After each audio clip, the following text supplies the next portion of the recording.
20 years ago today at 8:46 a.m., the first plane hit the North Tower of the World Trade Center complex. 17 minutes later, the second plane hit the South Tower. While the entire country sat in shock, some brave men and women ran towards the danger. Many of these brave men and women were firefighters, police officers, and paramedics. Out of the 2,977 victims killed on 9/11, nearly 15% were first responders, risking their own lives to help others. These same brave men and women work day and night in attempt to keeping our local communities safe, peaceful, and one that we all can enjoy.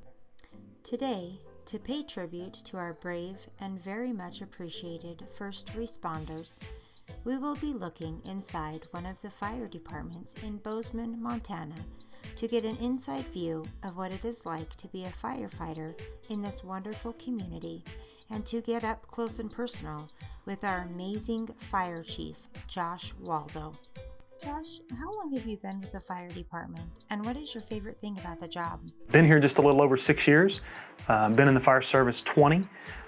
Favorite thing about the job, it's serving the community. I tell people I've never really worked a day in my life. It's the greatest job in the world. You get to come and interact with the public and hopefully make their day just a little bit better. So how hot can the firefighters' gear get? Let's just start with the failure point. The failure point is our face piece. The lens that's in our face piece will fail at 500 degrees. Now, our gear can withstand a little bit more than that, but that is the weakest piece in our ensemble, is 500 degrees.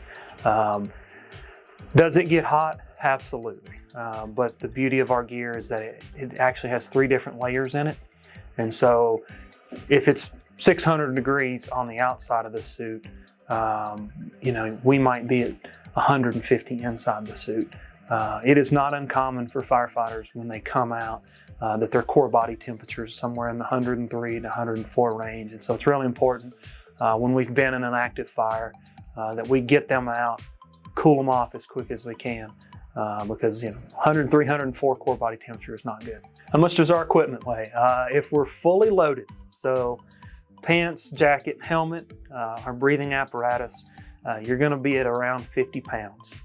If we add the equipment that we're taking with us, depending on what we take, you could be somewhere between 70 and 100 pounds. Do firefighters sleep at the stations? Yes, firefighters do sleep at the stations. Doesn't mean that they get a full 8 hours of sleep every night like if you were at home. We still respond to emergencies. We still have to get up and answer those calls. There's times when you may go 24 hours without sleep. That's just the nature of the job. And that's why we give them the time off to recover and rest. So are all living amenities available at the station? Yeah, fire station, it's really a big house. And that's why we call them firehouses. If you think about where the fire truck parks, it's no different than the garage that you park your car in. It's just a lot bigger.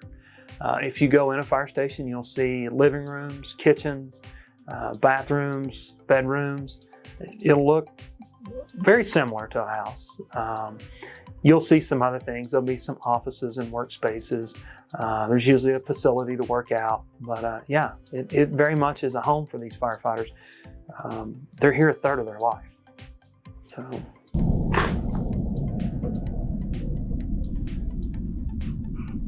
That was in the original fire station, which used to be known as the Opera House, which used to be at the intersection of Rouse and Main here in Bozeman. So that building's over 100 years old. It's a lot of tradition and history here with the city of Bozeman. It's something that we'll keep and move to the Public Safety Center next year when we relocate down there. Today, here at Station 1, we have a fire engine. We have a pickup truck, which is our battalion chief, who's the shift commander.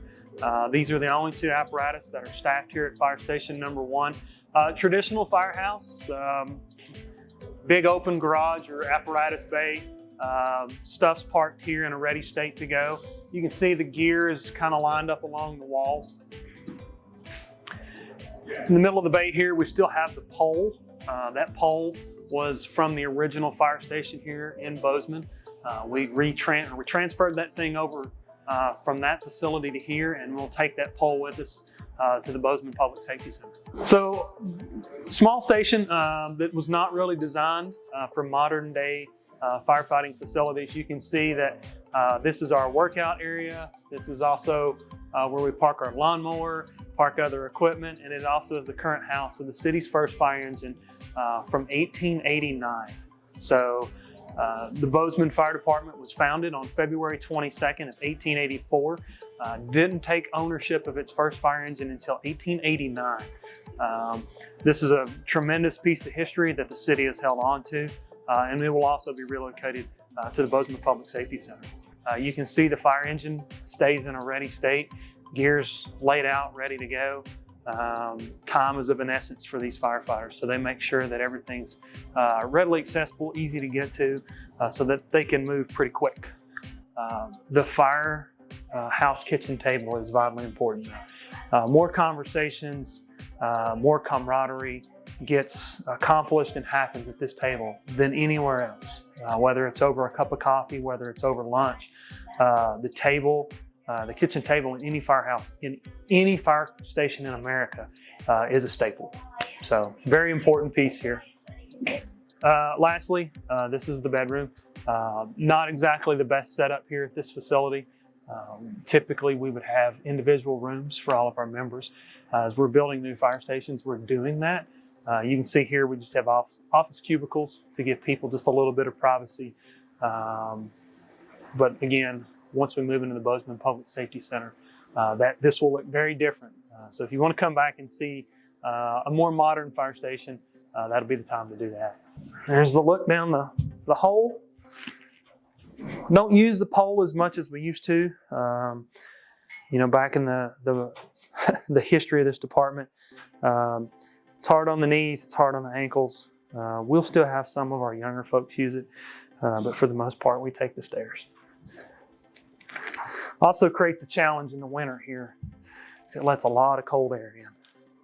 Show your local firefighters how thankful you are for them and how grateful you are for their ongoing service by giving them a good review with a nice comment on Google and on their social media outlets.